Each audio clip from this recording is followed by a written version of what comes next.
સમાચારમાં આગળ વાત કરીશું શાહના હસ્તે વિકાસની ભેટ।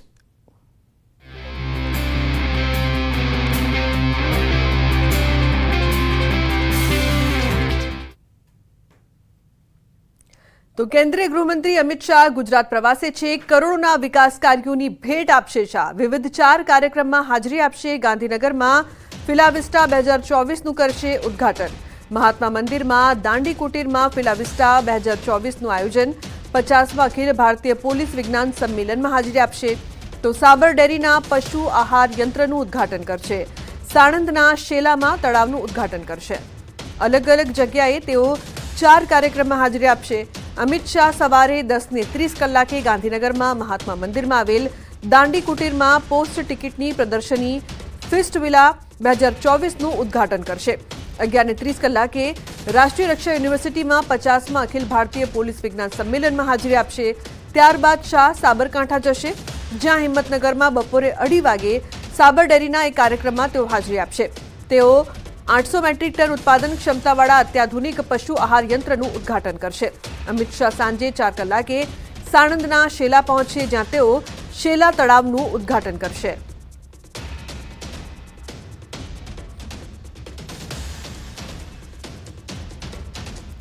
તો સાબરકાંઠા અને અરવલ્લી જિલ્લાના પશુપાલકોના માટે આર્થિક કરોડરજ્જુ ગણાતી સાબર ડેરીએ પશુ આહાર માટે નવો પ્લાન્ટ તૈયાર કર્યો છે, જેને કેન્દ્રીય ગૃહ અને સહકાર મંત્રી અમિત શાહ ખુલ્લો મૂકશે। સાથે જ મહિલા જાગૃતિ સંમેલન પણ અમિત શાહની ઉપસ્થિતિમાં યોજાશે। અહીં પશુ આહારના ઉત્પાદન માટે વધુ એક વિશાળ યુનિટ શરૂ કરાયું છે। સાબરદાણની માંગ સામે હાલમાં ઉત્પાદન ક્ષમતા પહોંચી વળવી મુશ્કેલ હતી, જેને લઈને સાબર ડેરી દ્વારા સાબરદાણના ઉત્પાદનને વધારવા માટે પ્રયાસ કરાયા છે। આમ હવે બમણા કરતાં વધારે સાબરદાણ પશુ આહારનું ઉત્પાદન શરૂ થશે। હાલમાં સાબરદાણની ઉત્પાદન ક્ષમતા 800 મેટ્રિક ટન છે, જ્યારે હવે નવો પ્લાન્ટ 1000 મેટ્રિક ટન પ્રતિદિન ઉત્પાદન ક્ષમતા ધરાવતો તૈયાર કરવામાં આવ્યો છે। આમ હવે પ્રતિદિન 1800 મેટ્રિક ટનની ઉત્પાદન ક્ષમતા સાબરદાણ એકમ ધરાવશે।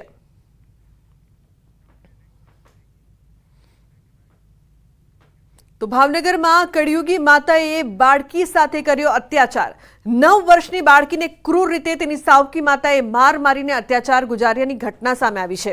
શહેરના શ્રીરામ સોસાયટીમાં 9 વર્ષની બાળકીના મોઢા પર પ્લાસ્ટિકની ટેપ લગાડી અને માથામાં મુંડન કરી નાખ્યું। બાળકીના આંખના નેણ કાપીને માર માર્યાનું બાળકીએ જણાવ્યું છે। ઘરમાંથી બાળકી મોઢા પર ટેપ લગાડેલી અને હાથ પગ બાંધેલી હાલતમાં મળી આવી। બાળકીને બાળ કલ્યાણ વિભાગે રેસ્ક્યુ કરી તાપીબાઈ ગૃહમાં તેને ખસેડવામાં આવી છે। તો ન્યૂઝ 18 અનેક સવાલો અહીં કરી રહ્યું છે। કળિયુગી માતાનું આ કારસ્તાન સામે આવ્યા બાદ લોકો ફિટકાર વરસાવી રહ્યા છે, ત્યારે કહી શકાય કે આવું કઈ રીતે શક્ય છે? કોઈ માતા આવું કઈ રીતે કરી શકે? માતાને આવો જીવ કેમ ચાલ્યો હશે, તે મોટો સવાલ અહીં ઉપસ્થિત થઈ રહ્યો છે। તો માસૂમ દીકરી સાથે આવું ક્રૂર વર્તન કેમ કર્યું, તે પણ એક મોટો સવાલ। આટલી માસૂમ નાની બાળકી સાથે આ પ્રકારનું જે વર્તન કરવામાં આવ્યું છે, શું કાયદાનો પણ ડર નથી રહ્યો?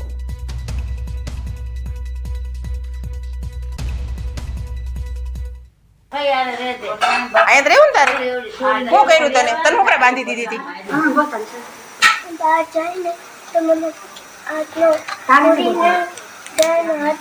બાંધી દે અને મને પહેલા પંખે લટકાડી હતી મારી દીકરાને। ક્યારે પંખે લટકાડી હતી તને? પહેલા તો તાર પપ્પા નથી કઈ કહેતા? તાર પપ્પાને ખબર છે પંખે લટકાડી હતી એમ? એને ખબર છે? તાર રહેવું નથી ને એને ભેગું? તને જમવા આપતા હતા? જમવા આપે? નહીં, જમવા નથી આપતા ને? તું હાથે નાતી હતી ને, તારા કપડા હાથે ધોતી હતી ને તું? કેટલી નાની માસૂમ બાળકી છે, અને જ્યારે તેને પૂછવામાં આવી રહ્યું કે શું તારા પપ્પાને ખબર હતી, તો આ નાની બાળકી કહી રહી છે કે તેના પપ્પાને પણ ખબર હતી કે તેને પંખા પર લટકાવવામાં આવ્યું છે। ત્યારે અનેક સવાલો થઈ રહ્યા છે આ સમગ્ર ઘટના બાદ। દેશ માટે ત્યાં ગયેલી અને દીકરીને અત્યારે અમે અમારા આશ્રય હેઠળ રાખેલી છે। માતા દ્વારા જે અત્યાચાર થયા છે એમાં દીકરીના માથાના વાળ પણ કાઢી નાખેલા છે, દીકરીના આંખી ઉપરના જે પાપડના નેણ હોય એ પણ કાઢી નાખેલા છે। દીકરીને કાઉન્સેલિંગ કરતાં દીકરીએ એવું કીધું છે કે મારી નાની 2 બહેનો છે, એમને પણ મારી માતા મારે છે, અને એકવાર એના પપ્પાએ પણ દીકરીને મારી હતી, એ દીકરીએ પોતાના વ્યથા વ્યક્ત કરી છે।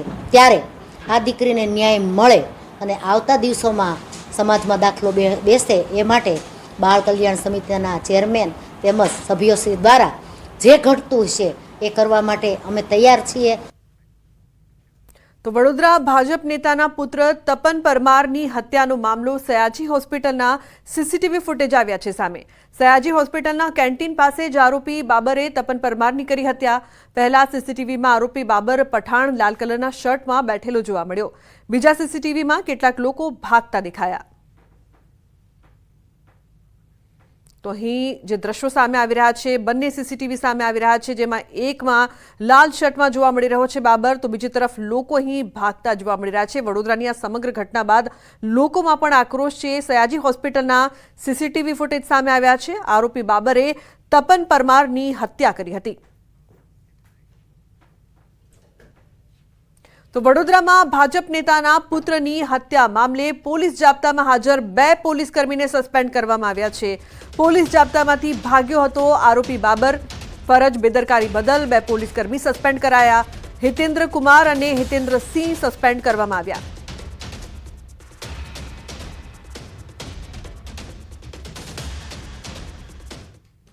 તો હત્યાની ઘટના બાદ અમદાવાદ પોલીસ સતર્ક થઈ છે. કાગડાપીઠ વિસ્તારમાં કોમ્બિંગ હાથ ધર્યું છે. ક્રાઇમ બ્રાન્ચના અધિકારીઓ પણ જોડાયા છે. સમગ્ર વિસ્તારમાં વાહનોનું ચેકિંગ કરવામાં આવી રહ્યું છે. શંકાસ્પદ શખ્સોનું ચેકિંગ કરીને પૂછપરછ કરવામાં આવી રહી છે. કાગડાપીઠ પોલીસ સ્ટેશન વિસ્તારમાં બનેલ હત્યાનો બનાવ અને એલિસ બ્રિજ પોલીસ સ્ટેશન હદ વિસ્તારમાં ફાયરિંગ અને હત્યાના બનાવ બાદ પોલીસ સફાળી જાગી છે. તો સુરતમાં પોલીસનું દિલધડક ઓપરેશન. ખટોદરામાં શ્રમિકની હત્યા કરીને ફરાર આરોપીને ઓડિશાથી દબોચ્યો. થોડા દિવસ અગાઉ આરોપીએ ખટોદરા મિલમાં સાથી કામદારની હત્યા કરી હતી. હત્યા કરી લાશને મિલના બોઇલરમાં ફેંકી દીધી હતી.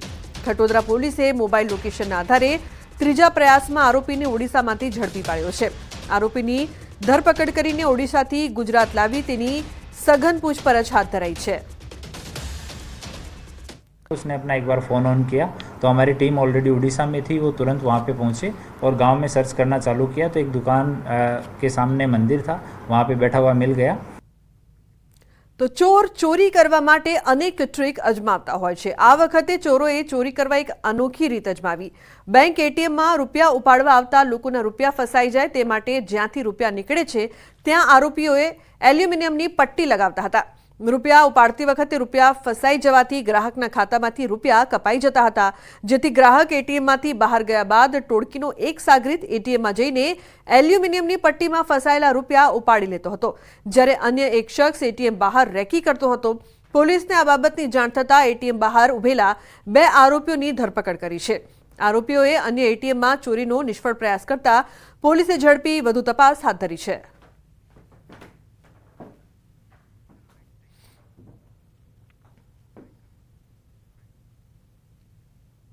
સમાચારમાં આગળ વાત કરીશું ઓપરેશન મેડિકલ માફિયા વિશે.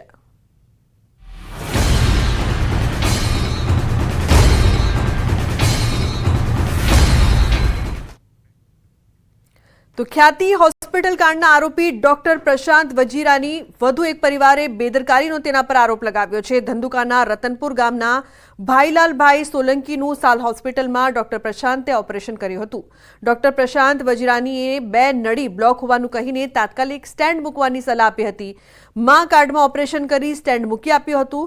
ઘટનાના અમુક દિવસો બાદ ફરી ભાઈલાલભાઈની તબિયત લથડતા તેઓને ફરી સાલ હોસ્પિટલ લઈ જવાયા, જ્યાં ડોક્ટર વજીરાનીની જગ્યાએ ડોક્ટર કમલ હાજર હતા. તેમણે દર્દીને તપાસી ત્રીજી નળી બ્લોક છે, તાત્કાલિક ઓપરેશન કરવું પડશે એવું કહેતા પરિવારજનો તૈયાર થયા હતા. પરંતુ ઓપરેશન બાદ તેઓને બહાર લાવ્યા બાદ દર્દીનું મૃત્યુ થયું હોવાનું જાણવા મળ્યું હતું. જોકે થોડા સમય બાદ ખ્યાતિ હોસ્પિટલ કાંડ બહાર આવતા અને ડોક્ટર પ્રશાંત વજીરાનીના કૃત્યો સમાજ સામે આવતા ભાઈલાલભાઈના પરિવારજનોએ વસ્ત્રાપુર, શાહીબાગ અને ધંધુકા પોલીસ મથકમાં અરજી કરી આકરા પગલાંની માંગ કરી હતી. એમને એન્જિયોપ્લાસ્ટીમાં લઈ ગયા, 3-3.5 આસપાસ લઈ ગયા છે. 7:30-8ના ગાળામાં એ વળીને પાછા મારા ફાધરને લાવ્યા, પણ મારા ફાધરનો જીવ હતો નહીં. પછી એમને મને જાણ કરી નહીં. પછી 10-15 મિનિટ આઈસીયુમાં લઈ ગયા. પછી 10-15 મિનિટ પછી મને બોલાયો અને કીધું કે તમારા ફાધર તોફાન બહુ કરે છે અને હાથને પગને એવું બાંધી દીધેલો હતો. પછી 10-10:30ના ગાળામાં મને એમને કીધું કે તમારા ફાધર અવસાન પામ્યા છે. મારો પરિવાર હિત માગણી કરે કે આવું ખોટું ઓપરેશન કરનાર મારા કાકાને પ્રશાંત વજીરાણીને કડકમાં કડક પગલાં ઉપાડવા પડે અને અમને ન્યાય અપાવવો પડે. તો સુરતના પાંડેસરામાં ડિગ્રી વિનાના બોગસ ડોક્ટરો દ્વારા હોસ્પિટલ શરૂ કરવા મામલે કરાઈ છે કાર્યવાહી. ડીસીપી વિજયસિંહ ગુર્જરે કહ્યું કે બબલુ શુક્લા અને રાજારામ કેશવ પ્રસાદ દુબે ફરજી ડોક્ટર છે, તેમની વિરુદ્ધ અગાઉ પાંડેસરામાં કેસ થયો હતો. બીજી તરફ ગંગાપ્રસાદ મિશ્રા પોતાની BHMS ડોક્ટર ગણાવે છે, તેની વિરુદ્ધ નવસારી, વાંસદા, મહુવાના અને પાંડેસરા પોલીસમાં પ્રોહિબિશનના કેસ દાખલ છે. હાલમાં તમામ તબીબની ડિગ્રી વેરીફાઈ કરવામાં આવી રહી છે. શંકાસ્પદ ડિગ્રી જણાશે તો કડક કાર્યવાહી કરાશે. आरोग्य की टीम है वो मौके के ऊपर है और ये सारे डॉक्टर और ये पुलिस स्टेशन में इनकी डिग्री है वो वेरीफाई की जा रही है और अगर कुछ ऐसा आएगा कि फेक डिग्री ऐसा है तो गुना दाखिल करके आगे की कार्यवाही की जाएगी. જાણીતી ટીવી સિરિયલ તારક મહેતા કા ઉલ્ટા ચશ્માના એક્ટર દિલીપ જોશી અને નિર્માતા અસિત મોદી વચ્ચેના ખટરાગની વાતને દિલીપ જોશીએ નકારી દીધા છે. એક સત્તાવાર નિવેદનમાં દિલીપ જોશી આવી અફવાઓ ફેલાવવા અંગે નિરાશા વ્યક્ત કરી અને કહ્યું કે હું ફક્ત આ બધી અફવાઓ વિશે હવા સાફ કરવા માંગુ છું. મારા અને અસિતભાઈ વિશે મીડિયામાં કેટલીક વાર્તાઓ આવી છે જે સંપૂર્ણપણે ખોટી છે અને આવી વાતો કહેવામાં આવે છે તે જોઈને મને ખરેખર દુઃખ થાય છે, તેમ કહીને તેમણે અફવાઓના બજાર પર પૂર્ણ વિરામ મૂકી દીધું છે.